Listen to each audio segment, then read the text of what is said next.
Hi friends! How's everyone doing? So, welcome back to another week of How I Built My Maker Biz. And today I'm so excited to introduce Jess of Create and Thrive and Epheriell Designs. And also, before we even get into that, thank you so much for all of the support on the Yampa Beanie so far. I'm so excited. I've been working on this pattern forever, and so all of the support has been amazing, and I thank you so much. But Jess, she is probably one of the people who got me into this whole thing to begin with. I was working at my restaurant job and started knitting and selling my hats very, very casually to other people. And then found her podcast, binged listened to the whole thing, Create and Thrive, and ended up taking her setup shop course.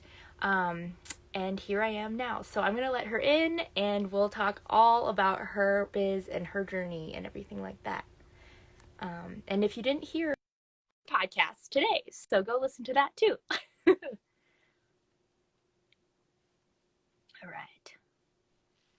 Hello. Hey, Jess! Yay! And it's so good to see you face to face. Yes, it's lovely. Thanks for having me. Totally. And thanks for having me.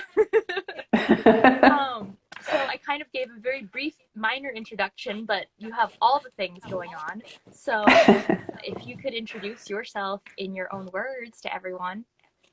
Sure. So I'm Jess Van Den, and I started my jewellery business, Epheriell, as a hobby back in 2008. So a long time ago now. It was just something I did, before work, after work, for fun. And I ended up with a huge pile of jewellery. I'm like, what am I going to do with it all? Thought, hey, maybe I can sell some. And that's when I discovered Etsy. And that's kind of where it all started. And I started an Etsy shop thinking, oh, this will be so easy. I'll just put it up there and stuff will sell, whatever. And I had no idea what I was doing. But then a few years later, I ended up going full time with it. And a couple of years after that, I started Create and Thrive because on my old blog, I would sort of talk about what I was learning. I'd just share what I'd learned about marketing or handmade business. And a lot of people were really interested, and I sort of connected with a lot of people. And I was a teacher before all of this. So I actually was a teacher, and I'm like, well, maybe I can do more to help other makers figure this out as well. And that's sort of where that started. Yeah, so Jess teaches a course called Create and Thrive, or called Set Up Shop via Create and Thrive. And that's the course I took in 2018 and kind of jump-started my whole journey there too.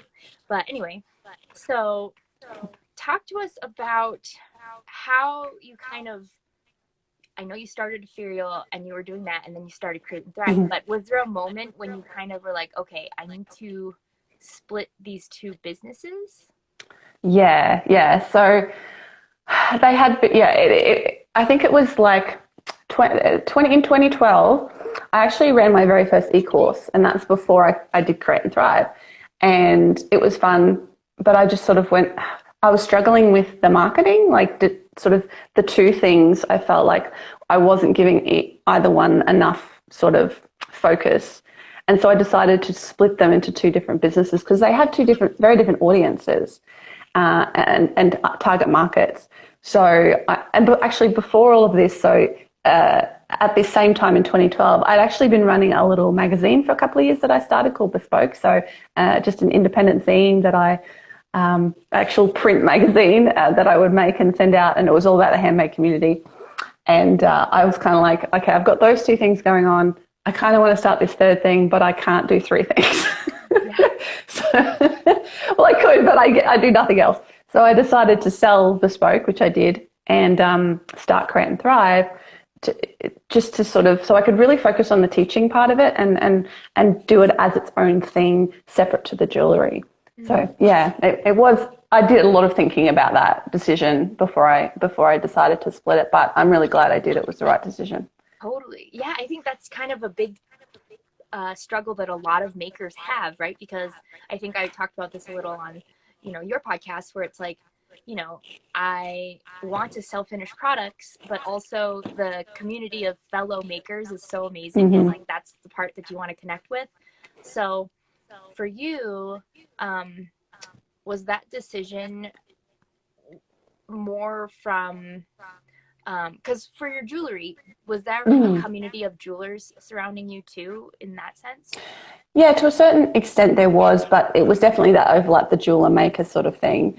I was actually quite active in the offline communities at the time as well. I lived nearer to Brisbane, and there was a great Bristyle, a great Etsy team there that I became really involved in. So that was happening as well. I was getting invited to do like little speaking gigs and stuff like that.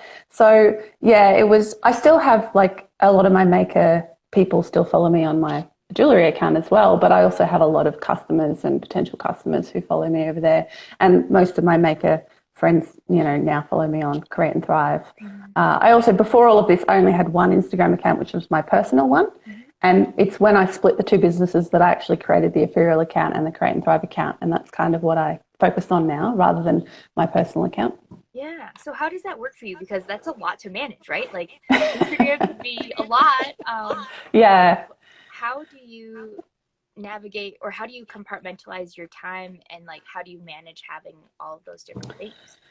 Well, for me, when I started, so back in 2008, there was Twitter and Facebook. That's all there was. There was no Instagram, there was no Pinterest, none of that. Marketing and blogs were huge. Like everybody read blogs and commented on blogs, and that's where a lot of the conversation happened back then.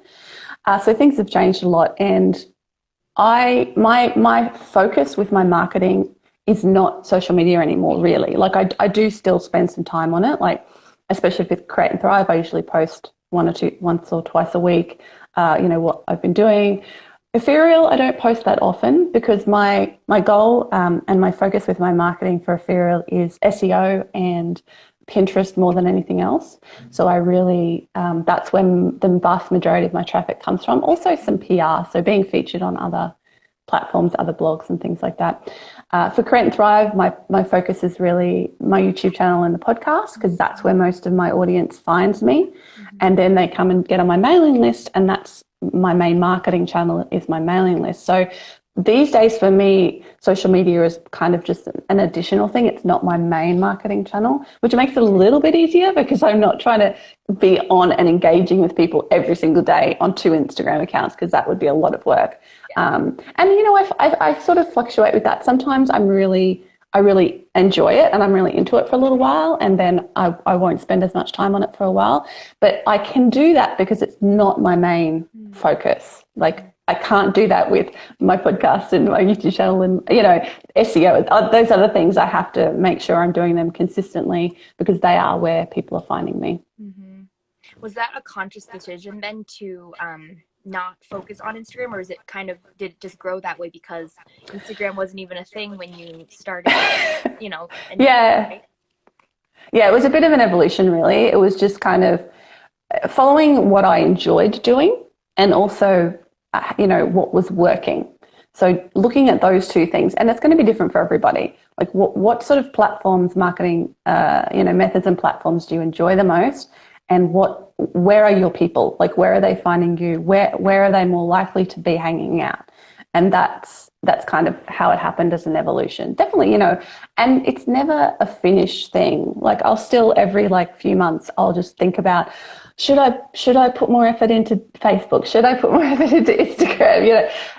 I don't think you ever are done with that because marketing is never stable. Like I said, these platforms didn't even exist when I started. Who knows what's going to be around in 5-10 years time? You have to be willing to experiment and kind of be aware of the direction things are going and make sure that you're not being left behind. It's like, if I'd started my business in the 90s and still just did markets and literally did nothing online, I'd be like, I'm missing out on a lot. True.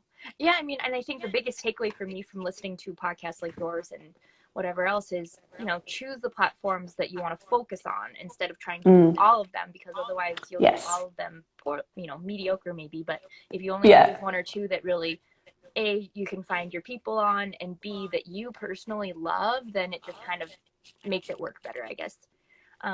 For sure. But yeah, so talk to us a little bit about how that journey then has morphed and changed over time for both businesses. Yeah, well, it's been great. Like when I started, as I said, when I started the jewelry business, I literally had no intention of going full time with it. That wasn't my goal in the beginning. It just sort of accidentally happened that way. And for those who are curious, I tell the whole detailed story in my very first podcast episode 0. So you can go listen to that. But it kind of accidentally happened that I was out of a job deliberately. But then we were stuck. We were meant to be traveling, but we couldn't because I had some health issues. And so I'm like, well, I may as well spend my time working on this side hustle of mine. And not that the word side hustle even existed back then, but, you know, this thing I'm doing. And it just sort of grew from there because I was literally spending so much of my time on it. And that's the thing, you know, you have to invest time or money in order to build a business. So I had that period of time where I was investing a lot of time, and that helped it grow more quickly. And my husband, yeah, we were married by that point. He's English, and he was here. We'd just gotten married just like a few months before that. So he hadn't been able to have a job before that. So he'd just been doing the house spouse thing. And I started to sort of be so busy. He'd be like, is there something I can do? Like, can I start doing some stuff? So I started sort of giving him little jobs and training him up in little discrete parts of the business, like the bookkeeping and the shipping and whatever. And then eventually I trained him to make the jewellery. So he makes all of our rings now. So he is now employed by me full time, and that was a great development that again was kind of accidental. But it's really great because, you know, now we have the freedom that we're both self-employed and we don't have to worry about another job. And then as the years sort of rolled by, set up shop, actually, my course, it was basically the reason that I forgot about this, but it was actually one of the big reasons I started Create and Thrive, because I'd had the idea for the course, and I actually went to a conference, the Pro Blogger conference in 2012, and I talked to Chris Gillibo. I don't know if anybody there knows who Chris Gillibo is. Yeah, he's great. I've met him a number of times. And he was doing a panel, and he was like getting people up on stage to talk about their ideas. And I went up and I'm like, I've got this idea for this course.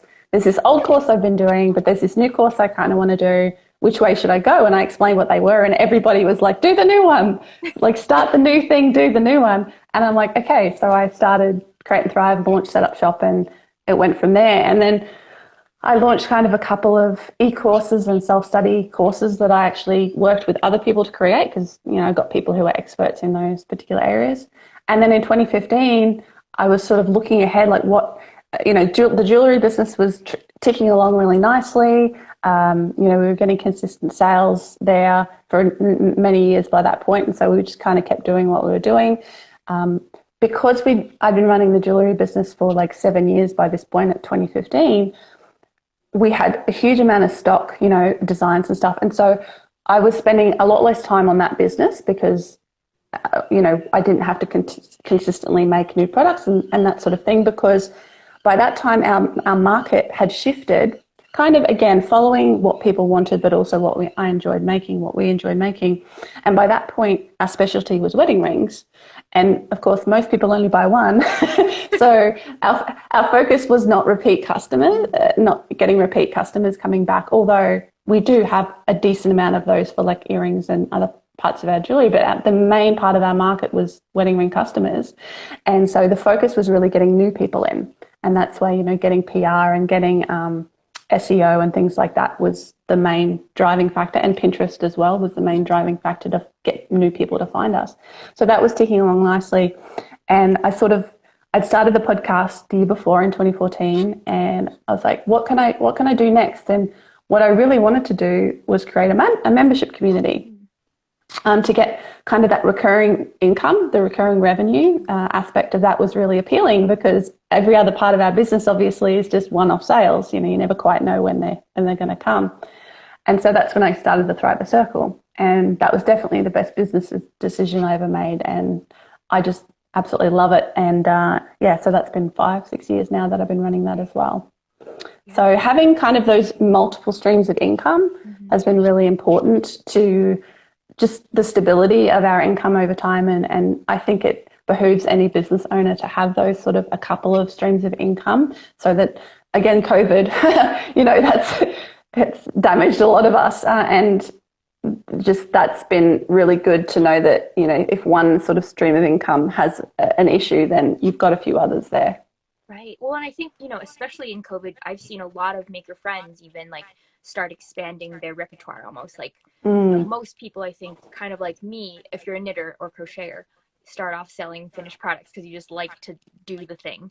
And then eventually it's like, now it's like, oh, I've started selling patterns, or like my friends started selling yarn, or like people started doing hand dyed yarn and stuff like that. So it's kind of interesting also seeing that. But I do want to go back to what you said about how you kind of had your health issues and then that's what started it, because I feel like right now with COVID, especially, where everyone almost had to take like this quick immediate step back from whatever they were doing, like quick stop, people's businesses are morphing and changing, or they're wanting to do it, and it almost takes something like that to move to the next level in a sense. Yeah, because it's scary. Like the idea of giving up a job, you know, a steady paycheck to start your own thing or do your own thing is really scary. And sometimes, well, I guess I just never, it was not what I planned for my life. And so it never really even occurred to me that it's something I could do, like that it was a possibility. I think these days it's a lot more obvious to people, like, because there has been this great groundswell of online businesses and side hustles and, you know, the whole cultural shift in that direction. So it's more of a thing people go, oh, maybe I can do that. But back then it was just like, I never even imagined that I could do what I did. So it took something like that for me to make that shift. And I'm very thankful that it did. And I think that's the same with a lot of people, because it's funny, you get, and I know it's a little bit different for you guys there in the States, because like things like health insurance is tied to your job there. Whereas here we have, you know, socialized healthcare. It doesn't matter if you have a job or not, you've got free healthcare. So I think that's a huge thing for a lot of Americans to worry about, that we don't have to worry about here. But I find nowadays, I think being self-employed is actually safer than having a job, because when you have a job, you're at the mercy of your employer, whether they want to keep you or not. Whereas when you have a business, especially an online business, you have a lot more power and flexibility. You know, you can work harder to make more money. You can, you know, work smarter and learn new things and try new things in order to bring that income in. And that, you know, while is kind of terrifying and in the first few years is really difficult, it does get easier as your business gets more established and things like that. Yeah. Well, and I think a lot of people too, when they think, oh, I'm going to go all in on my own business, it's almost like, you know, I think for some people it works well for them to just cold turkey, quit their job and start a new thing. But for most people, I feel like, and I don't know if this is true, but this is just what I think, but it's like you almost start out doing this side hustle thing, and then eventually as you kind of almost transition, like, oh, more is happening on the side hustle, less maybe with the real job, quote unquote. Yeah. And then eventually, like, that was totally what happened with me, where I got to this point, and, you know, many things happened, and like stark stops in my life happened where I was like, oh, I need to make a change. But anyway, you can listen to that on the podcast. But yeah, and it's just like, so by being able to do that, you're almost setting yourself up for success by having that slow start almost. And I think your podcast, like, that's really what helped me kind of even think that this could be a possibility, which I really thank you for. Well, and that's the thing. That's, like I said, I didn't realize it was a possibility when I started, and I'm glad that hopefully I can help other people realize it is a possibility. But I'm very down to earth, and I'm very cautious about things. Like I'm not one of those gurus who'll be like, just give it all up and start a business and you'll be making $1 million in 30 days. No, it's ridiculous. I'm very much about the slow and steady. Like, if you have a mortgage, if you have children, you know, you have responsibilities, you have bills, you can't just chuck it all away and start something that you're not sure is going to work, unless you're like 21 years old with no responsibilities, right? So, and if you are, great. Don't have any money. Yeah, well, there is that. So, I think it's very wise to start it on the side and grow it slowly. And that's why, you know, I say be in it for the long haul. Like, be willing to be in it for years, because it'll take time to build. And that's normal and that's fine. And don't feel like you're somehow a failure if you're not making heaps of money in the first year, because that's really normal. My other podcast, The Business of Making, we did a survey earlier this year, and we're going to do it again every year. But we found that, like, a huge amount of people, like the vast majority of people in the maker business world, make less than $1,000 in their first year in business. So it's very normal to only be making a small amount in that first year. But time, you know, over time, it does definitely go up like about 3 to 5 years was kind of the point where people's incomes were getting to the peak, and sort of either going a little bit like this going forward. But yeah, so that was really interesting and really heartening for people starting out.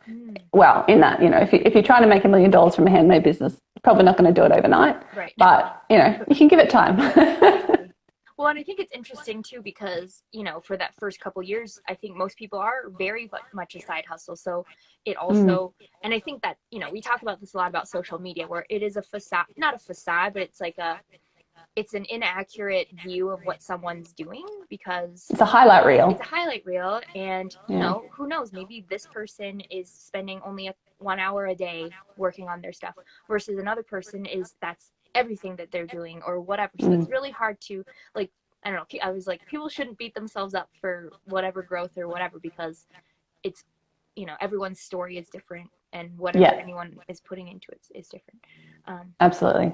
But okay, so I wanted to ask you, so how did you start the podcast? Because it sounds like you started Create and Thrive and Set Up Shop before the podcast. I did, yeah. So I was very much in the blogging world then. I'd been blogging and building websites literally since I was a teenager in the 90s. So I was very comfortable with that. But it was honestly, the reason I started is because I'd started listening to a lot of podcasts and really enjoying learning from podcasts. And I'm like, I could do that, like I was a teacher, so I was used to talking and teaching that way as well. So I was very comfortable with it. I wasn't, I'm not shy or worried about standing up in front of a crowd talking about something I know. It's different when you don't know what you're talking about. That's terrifying. But so I just decided to give it a go. It's because I did a bit of research and it's really not that hard to start a podcast. And I liked the idea of being able to interview people and hear their stories as well. I'd been doing that on the blog for quite a long time. I had a long-running series where I would interview makers and they would share their stories. So I just sort of transitioned that into the podcast format and also transitioned, my written sort of lessons into, again, the podcast format. And it went really well and people had a really good response to it. There wasn't really, so this was 2014, I believe. I'm just trying to think if there were any other maker podcasts. I think there were 1 or 2, but there weren't heaps of them. And of course the podcast world was a lot smaller back then as well. So yeah, and it's worked really well and I've really enjoyed it. And this year I decided alongside the podcast to start putting more effort into YouTube. So I'm really enjoying that as well. And I'm again, nothing's ever finished. I'm toying with the idea of sort of doing more stuff on YouTube that's not on the podcast because at the moment I do like a video every fortnight, which is also a podcast episode, but I'm thinking about doing more sort of adjacent videos, like lifestyle sort of adjacent type videos on my channel. So we'll see what happens. It's still in the cogitating phase. Have you noticed the change, in, video versus podcasting, over the last couple years or? I think I'm enjoying, like I wanted to do something different. When you've been in business for 13 years, it can get a bit samey, and you can at times get over stuff, like, oh my God, I've been doing this for so long. And, there are obviously times when you absolutely love it but there are also times where you feel a bit stagnant, I guess is probably the best word. So looking to different ways to do things is something I've always focused on. It's really funny. I've always been a bit like, I say quite Gen Y, and what we used to say with Gen Y, like not sticking to something for a long period of time was sort of a stereotype. I am technically Gen Y, so millennial. Only by I'm the first year. I'm on the cusp of like Gen X and Gen Y. But I'd never done anything for more than a couple of years before this. And now I've been doing the same thing for like a decade. And it's like, wow, like who knew I could stick with something for that long? But the way to stick to it for someone like me is to kind of try new things and experiment with new things. And honestly, I think that's probably the same for everybody who wants to be successful. Yeah, just have to keep sort of experimenting and trying and see what works. But again, just looking to be pragmatic business-wise about it. YouTube is another way to bring in income as well, because you can advertise on YouTube and you get an advertising revenue from that. So it's yet another sort of potential revenue stream. So that plays into my decision making as well. You know, when you're in business, you always have to think about where's the money coming from, where's the money going, how much profit am I making? Is there a way I can change this balance, especially with COVID happening? You know, you kind of go, oh yeah, nothing is stable and nothing is set in stone, and I think it's a good wake up call for that, really. Mm-hmm. Well, and nowadays there's just so many different avenues that you can go with, and so many different things you could do that, and that all make sense for your business. So you almost like, it can be overwhelming sometimes when you're like, oh my God, I should be podcasting, I should be having a weekly newsletter, I should be blah, blah, blah. And you're like, no, focus. Because you talk about this a lot, the shiny object thing, which I think we all get a lot. You know it. It just happens, right? For sure. Yeah. So, okay. This two business thing, because I'm in this boat as well, and it's always like been the struggle. But do you feel like over the course, I know you said, you know, at some point Epheriell was kind of cruising and you kind of focused your energy on the Create and Thrive stuff. Has that kind of changed through the years? Yeah, it does. It kind of fluctuates depending on what's happening. Like if Epheriell is cruising along nicely, I can spend more time focusing on Create and Thrive. I definitely spend more of my time working on Create and Thrive than Epheriell, because Nick does, my husband does. He makes all the rings. He does all of the packing and shipping. He does like the shipping notifications. He does the bookkeeping for that and for Create and Thrive, and various other jobs. So he does a lot of the Epheriell work, whereas, and because our marketing is more the SEO, like the long-term stuff that you do at once and it kind of stays there rather than the constant marketing. I don't spend a lot of time marketing Epheriell, and I still make stuff. I still make all of the earrings. I still make all of the necklaces. So I am down there usually once a week in the studio sort of making orders. But I do spend the majority of my working time on Create and Thrive. But sometimes that will need to fluctuate. Like, if sales drop for some reason, I'm like, okay, well, I need to look at Epheriell for a bit and spend a bit more time there, think about why this is happening. But I mean, when you've been doing it for a long time, you realize that sales do fluctuate and that's a normal thing. And so it's not like I freak out about it. And it's just, you know, if it's been more than a week or something and we haven't had many sales, I might start wondering why that is. But generally speaking, you know over time what happens. Like, we get most of our sales on the weekend because obviously that's when people are shopping. So it does fluctuate, but it has been sort of over time, the focus has changed. And then there'll be times where I'll make like some new designs, and then of course once I do that, I'll have to spend a bit of time on, you know, photographing them and all the other stuff that goes along with that. So yeah, it does fluctuate, but the majority of the time I'm focusing more on Create and Thrive than I am on Epheriell. Yeah, interesting. I can see that though, because content creation takes a lot of work. Yes. Yes, every week, you know, you've got to record something or make something, or totally. And then edit it and all the rest of it. Yeah. Well, with Epheriell though, do you still do your seasonal collections then? And do you do some sort of release, or how do you do that? Yeah, it's when I first started out, when I very first started out, I literally just chucked stuff in the shop as I made it. And then I moved on to doing more of a collection model for a couple of years. Another thing I did for a couple of years, which was really good, and the only reason I stopped is because I got a bit burnt out on it, was I had a subscription earring of the month club. So people would sign up for 3, 6 or 12 months, and then every month I would make a brand new design and send it, and it would be like a surprise, which was really fun for a year or two. But then I was like, oh, I have to make another brand new design. Oh my God. So I sort of, and that was about the time I transitioned into having Create and Thrive as well. So I sort of wrapped that up to spend more time elsewhere. But that's a good model for people if you want to do something like that. If you're if you do yarn dyeing for your community, it's a great thing. Like, do a little new exclusive one every month, and then you can put it in the shop afterwards, you know, once the people have gotten their new exclusive thing, or just keep it exclusive. And then I've just lost my train of thought. The sub boxes, the collections. Yeah, collections, that's right. And then because we moved into doing more wedding rings, we have quite a large, well, not huge, but a decent sized collection now of designs. And again, because the majority of our sales were one-time customers, I didn't have to worry about always making new stuff anymore, because to them it was new because they were finding me for the first time.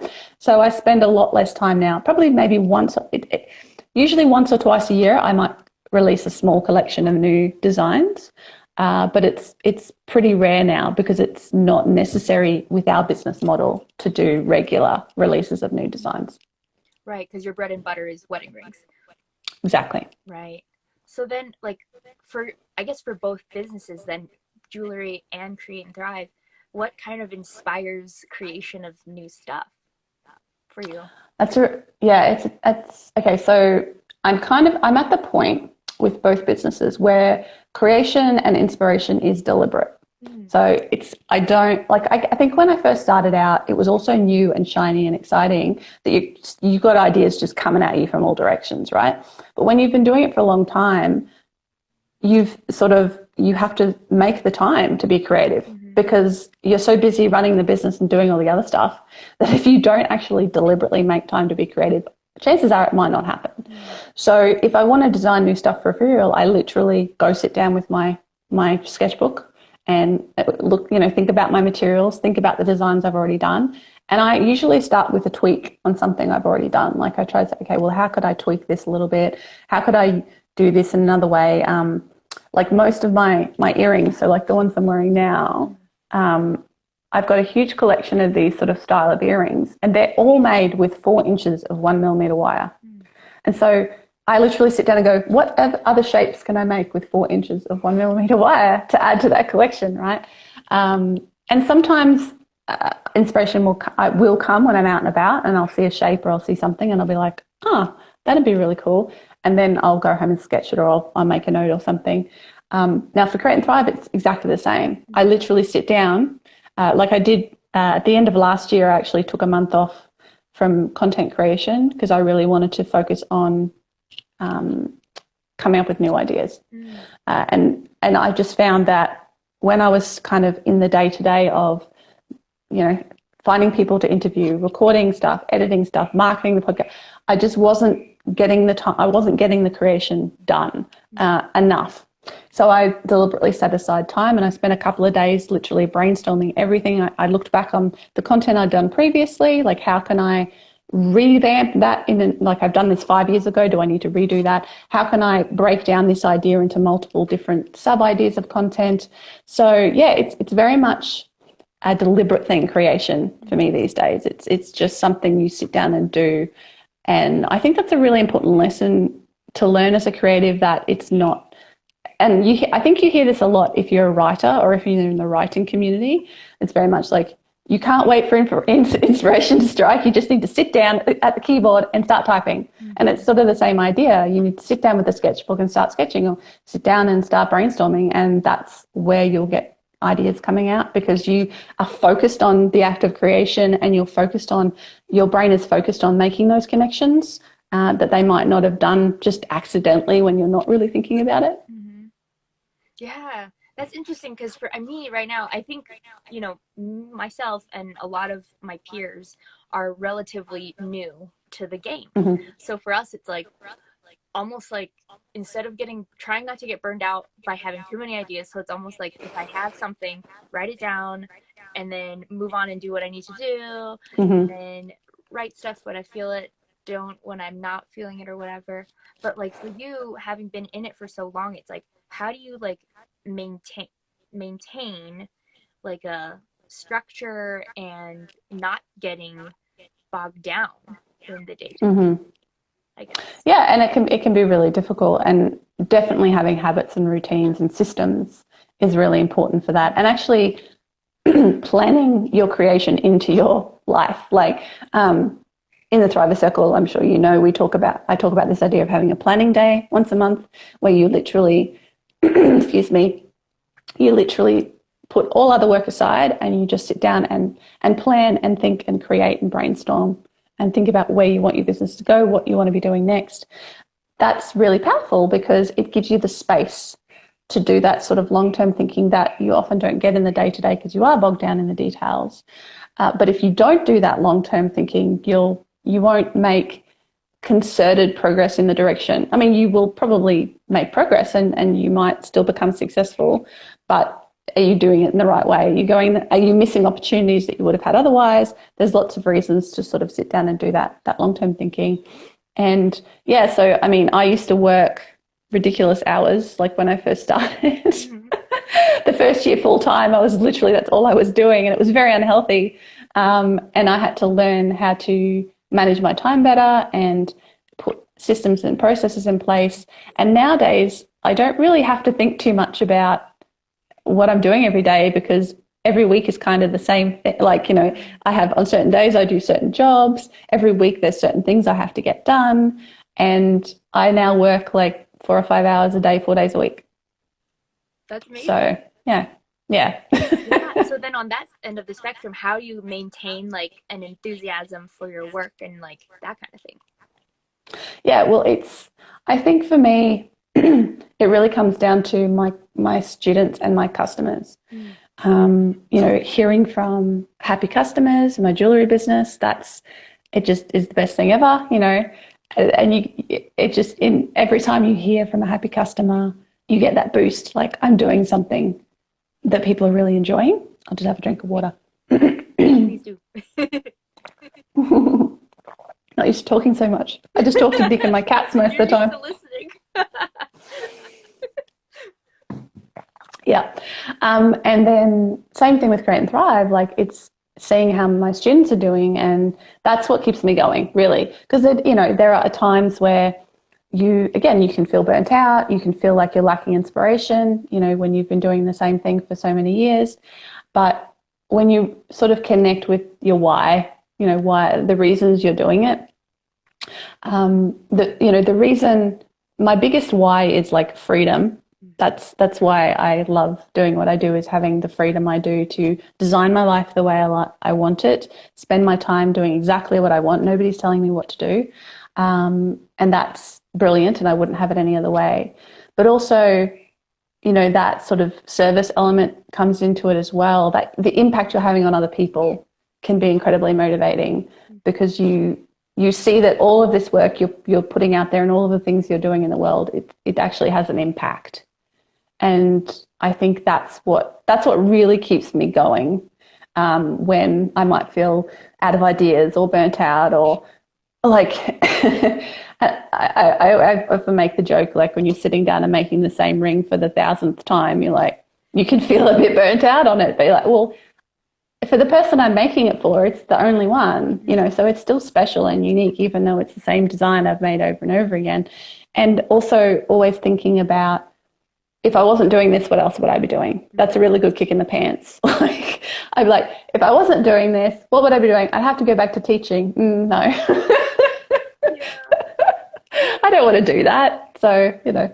Well, and I think with Create and Thrive too, it's like you constantly are having new members or students, or even I'm sure people, just listeners reaching out or whatever, telling you about their story or success and stuff. So I'm sure that's also super motivating, because you are making it. I mean, you made a huge difference in my life.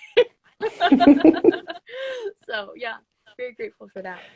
But one of the things I remember you talked about a lot was having your ultimate goal or your end goal, you know, in mind in some way.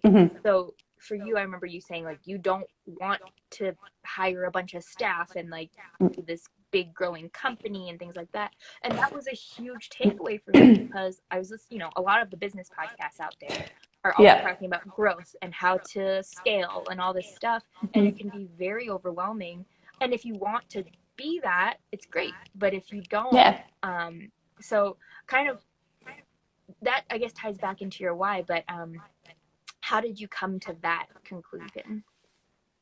Yeah, well, it really does come from my why, because you think about what your why is, and then you sit down and work out your core values from that. And when I go through all that, like, freedom is a huge one, as I said. And I'm not interested in being rich. You know, I'm not interested in being a big, you know, fancy business person, you know, or being famous or any of that crap. Like, I don't care about that stuff.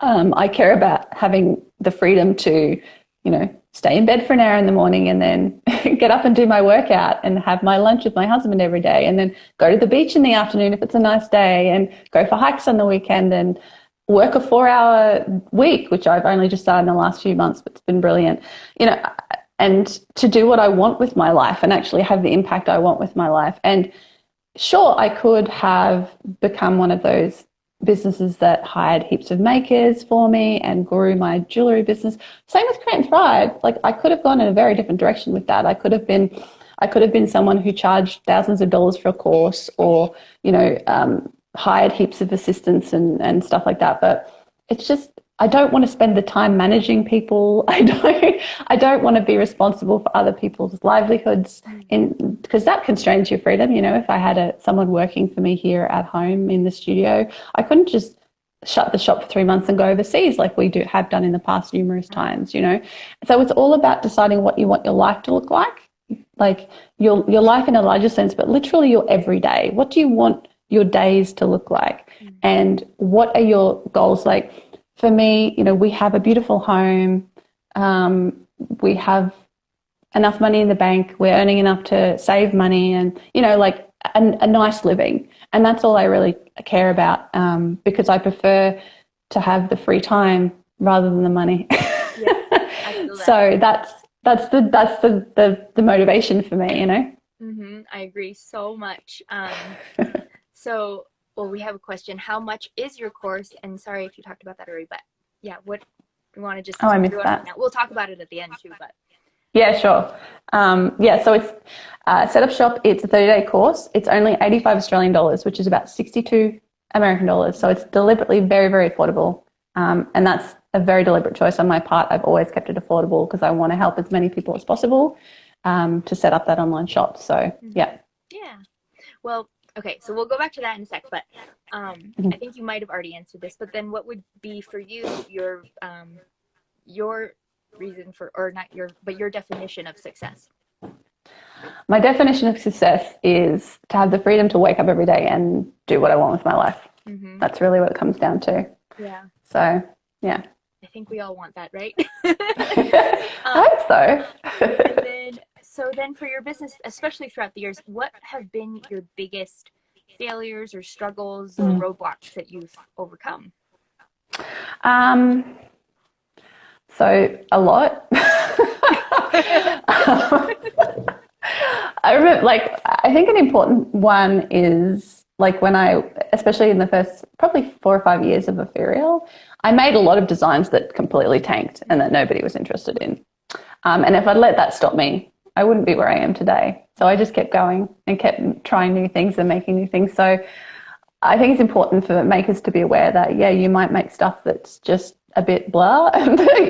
Maybe you think is great, but other people aren't interested in, or, maybe you've set the price wrong, or who knows what the issue is, but people just aren't buying it. And you have to be willing to let go of that stuff. I think it was about 4 or 5 years in, and I had something like 450 products in my shop. It was insane.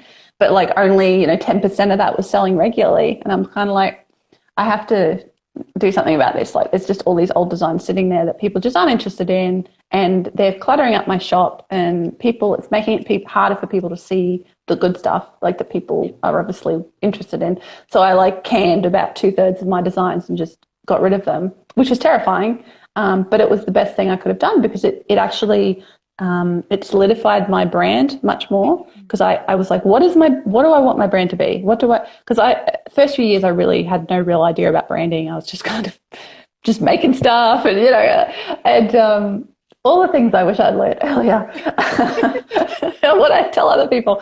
But so I was like, well, it's silver. Okay, so let's get rid of anything that's not just silver, right? So I got rid of anything with beads or stones or anything like that. And certain types of designs. And my sales actually went up after doing that, because I think my shop seemed much more cohesive and much more branded, and people were finding the good stuff and they weren't being distracted by all the old photos and the old stuff. So that was a lesson I had to learn. Failures courses and things I might have launched that just didn't sell very well, probably because I didn't really know what I was doing when it came to marketing, because again, that's stuff you just have to learn over time. And I'm still learning. I'm not by no means perfect at that sort of stuff. I'm always sort of going, I think in some ways one of my failures, or one of my personality traits that sort of gets in the way, is, on the one hand, I'm very self-motivated, and I will do stuff if I need to. But on the other hand, I'm quite lazy, and I like to have an easy life. And so it's finding that balance between doing the things you have to do to make your business successful, while not like letting hey, I could just lie on my hammock and read a novel for the next 5 hours because no one's telling me what to do, So it's sort of balancing between those two things and making sure you are doing your best to help your business grow moving forward. And there's so many others, but it would take all day to talk about them all. Well, I mean, it's like the hardest part about being your own boss ever in general. Yeah. Right? It's just like you could be either working all the time or none of the time, but finding that balance of what makes sense. And I like what you said about streamlining your shop to basically amplify the things that really were true to you or most true to you, your brand and your core. Because I think for a lot of us starting out, you're like throwing everything out there that you could possibly create because you're like, I don't know what people want. What do you like? Yeah. And that's okay at the beginning because you do have to figure that out. Totally. And I'm kind of slowly moving into what you're talking about now, which yes and no. Like I still feel like a squirrel, but have you ever, this is not in the list of questions, but have you ever taken like the Enneagram or the Myers-Briggs personality test? I think I'm not a huge believer in such things, but I do think I've taken the Myers-Briggs once upon a time. I can't remember what I was though. Yeah, I'm just curious. But I do know I wasn't surprised when it gave me the answers. I'm like, yeah, that makes sense. Right. I mean, it's so interesting because I'm definitely not one of the people I'm like, oh, I'm basing my entire life on these results. But it's a really interesting, like, self-reflective thing, which I recently took it, so that's why I'm asking. But it was just one of those like, whoa, this is nuts. I think it's sort of like horoscopes. Like, I don't believe that they're actually true, but it's interesting what you can pull out of them, because what you do is when you read it, you recognize things about yourself in them. Like you're like, oh, well, that sounds like me. And so it can be a good self-reflective tool of the things that are more strong in your personality. Like the thinking and feeling thing in the Myers-Briggs, I was definitely the thinking one. And like judgment, I'm pretty sure I was J. I'm just trying to think. Is that introvert, extrovert? I'm trying to remember now. Yeah, I'm an introvert. Yeah. So yeah, and it was like, so those are all things I think it's really important to learn about yourself, like those personality traits, because you can then figure out what your strengths are, but then also what your weaknesses are, and sort of work with that. Like this life I've created for myself is very deliberately in line with my personality. Like I'm an introvert. I'm an only child. I lived in the country. So I grew up spending all my spare time by myself, like reading books and stuff. So I'm very comfortable being by myself. I mean, I've got Nick here, which is fantastic, but we joke that we're like the only other person in the world who it's like being by ourselves when we're together. Like, every other person in the world, you sort of have to have some sort of, not a mask, but like you're on, if you know what I mean. Whereas he's the only person I don't have to be on with. So that's very deliberate, and I don't have children, and that's a deliberate choice as well, because that's not something I wanted for my life, and there's a lot of reasons for that, but I won't go into them. And I live in the country because I don't like being in cities. I like being out in the country. I live 20 minutes from the beach and 20 minutes from the mountains, and it's like the perfect spot. So yeah, knowing that I'm happy to be at home working for myself, knowing that I'm self-motivated enough to do that. I see a lot of people struggle who are extroverted, who start this sort of work because they don't really think through the consequences of being at home, especially if you are alone at home all day. When you get energy from being around other people, you have to realize that that's an issue, and make sure that you design your life so that you are still getting that socialization, I guess, from other people. And even as an introvert, there are times when I'm like, I really need to see another human being other than like Nick or the person at the grocery store, or the butcher. So it's like, oh, I haven't spoken words out loud today or something. Yeah, that's right. Yeah. I haven't spoken to a friend in a few days. I probably should rectify that, because I have a lot of really awesome friends, but none of them live here. They all live like at least an hour away. So it's kind of an effort to catch up. So yeah. Well, and I think I like what you said about that, like you're planning it around your personality and what you want, because I think for a lot of people, they force a certain way of how they want to run their business or a type of business they want to run or whatever, instead of really playing to their strengths and what's like true to them, because they think this is what it's supposed to be or something like that. Yeah. So I love that you said that, because it makes so much sense. And you'll probably thrive more if you do that, you know, playing to your strengths. But okay, so we have absolutely. a few minutes. Oh, sorry, go ahead. No, I'm just agreeing with you. Oh, yeah. Okay. So we have a few minutes, but do you want to maybe talk a little bit about Set Up Shop, since that's something coming up that you're running soon? Sure. So it's open for registration now, and it starts October the 5th, so October the 4th for you guys in the States. And what it is, it's a 30-day intensive course. So you get a lesson a day, but by email for 30 days. It's written lessons. And then I do a couple of Facebook Lives, because we have a private Facebook group for the course as well. So I do a couple of Facebook Lives where you can ask me questions, so Q&A sort of style. And the point of the course is to take you through a system that will help you to set up an online shop for your handmade goods. It doesn't matter what platform you want to use. You can use Etsy, you can use WordPress, you can use Squarespace, you can use Shopify. It doesn't matter.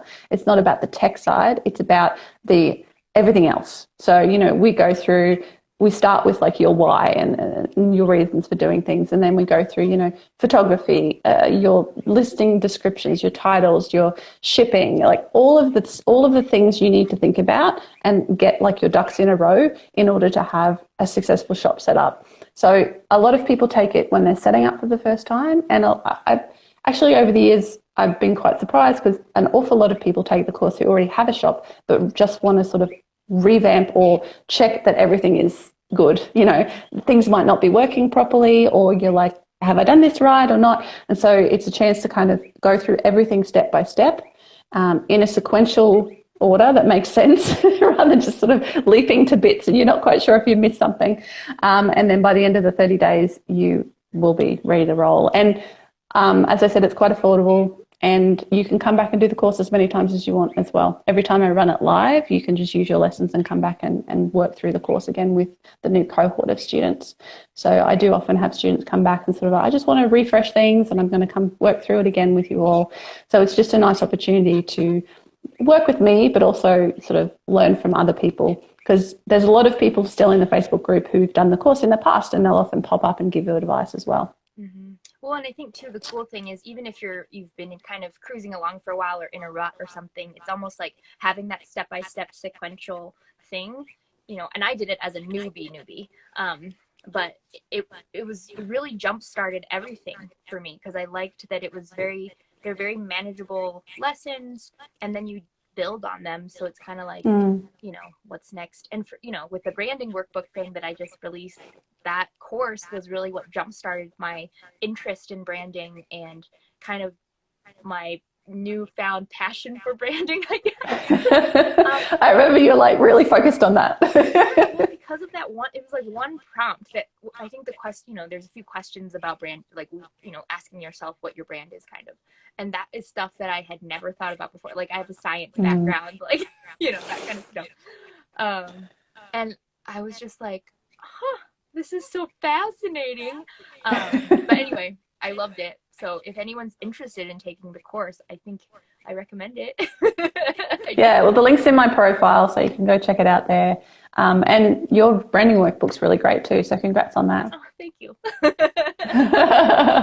So if anyone has questions out there, sorry if we haven't been answering them, but pop them into the questions now while we still have some time. And then Jess, especially since everyone here is probably a maker, or if not, they just want to listen. But if you could give one tip for success for someone starting out on their journey or anywhere in their journey, what would it be? Be patient and consistent. Be patient and consistent, and know what you want. Know where you want to go. So you have to know what you want, and then be patient and consistent with getting there. And that is how you succeed. It's not a sudden thing. It's not like, sure, you know, 1 out of a million people might like get featured on, I don't know, what's the modern version of Oprah? Ellen? I don't know, you know, like get featured on some big sort of platform. Etsy might feature you, whatever. For most of us, that's not how you get successful. You get successful by knowing what you want and working on it every single day and being patient and believing that it can happen for you. Because if you don't believe it can happen for you, probably won't. So that's definitely my main thing to people. Just start, but know where you want to go and stick with it. I love that. Yeah, I mean, I think to just expand a little bit, it's like no one's like a true overnight success. Like they've hopefully been, and probably have been doing it for a while consistently before they Yeah. get there. But Yeah, absolutely. And, the people who you see who are like me or anyone else who's making like a full-time living out of it, they've been doing it for a while. Chances are. And not only that, it comes down to your previous experience as well. Like you, I have a science and teaching background. Like I had no idea about business. My dad was like a salesman, and it just seemed like the most boring job in the world to me. And I had no interest in business or sales. And then I ended up getting a job working for a tuition centre, so English and maths tuition, and I was the manager of the centre. And so part of that was sales. I had to learn how to, sell the program to parents and things like that, and learnt about advertising and all that sort of jazz. And I actually found out I actually quite enjoyed it, and I thought it was quite interesting. And and that's I learnt that bit of business, and that's the same time I had that job is when I started Epheriell as a side thing. So the two things sort of came together. And again, like I said, I've been building websites and been really online since I was a teenager in the 90s. So I knew how to set up a website. I knew text. Like I had learned all of that stuff before I even started making jewelry. And if you know none of that stuff, you have to learn all of it. So you don't know where people have come from. You don't know what their background is and how much previous knowledge they have that they can apply, which might speed up their progress that, you might have to learn for the first time. So, yeah. Right. Or even what strengths that they have that they're utilizing versus not, or whatever. Because everyone has something that they're good at that they can apply to their business or life or whatever. Yeah, for sure. But yeah. Okay. Well, do you have any last words you'd like to leave us with? I just want to say thank you. This has been super fun. I'm so glad I could come on and I guess to your show. I don't know. Do you call it a show? Like season 1. I don't know. Yeah, it's great. It's super fun. I think maybe I've done one of these before once a long time ago, but it's actually really enjoyable. So thank you for having me on and letting me talk about my story and sharing it with your audience. Yes, thank you so much for coming. You truly are an inspiration to me, and I've told you this so many times, but my journey would not have started without you, so I love it. I love you. Oh, I love you too, and I'm so glad. That just makes me so happy, and that's, you are the reason I keep doing what I'm doing. So aww. You and all the people like you, so it's fantastic. Yay. Well, I hope everyone finds you. I will be saving this video to my IGTV. I'm going to upload it on YouTube, and I'll be writing a blog post. I'm a little behind on my blog posts, but and then and I'll tag you in all the things. So thank you for joining me, and then thanks for everyone who came here tonight. Yeah, thanks for watching. Yeah. Bye. Bye.